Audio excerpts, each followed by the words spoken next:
Lieg op mij, of vlieg ik op dit is één geliefd, het is één gezicht. Ik ben ene kloon van de kloon, en zonder zin zit weer even schoon. Hier zit die Utrecht tekstjes van D en C en A. Ene zat ene splitsen tweeën, één geliefd D en A. Maar deze en nog gene maakt wel weer één kopie.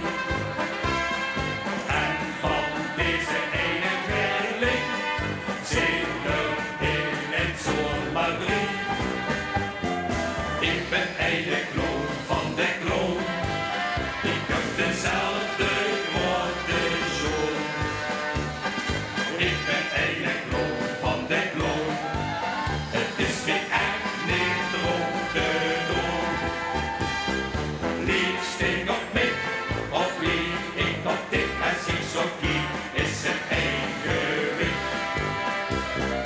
Lieg sting op mij, of vlieg ik op dit is één geliefd, het is één gezicht. Ik ben ene kloon van de kloon, en zonder zin zit weer even schoon. Stel, u kunt voor dat woord zo, geniet is geen verschil. Ene pot naar de Griekse massa, geen eigen wil. Laat ons dan maar even kloon zijn, in plaats van dat gekloon. Ik ben dan gewoon de vader, en dit hier is mijn zoon.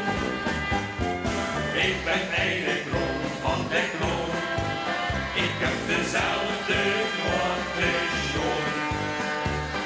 Ik ben ene kloon van de kloon, het is weer echt niet droog te doen.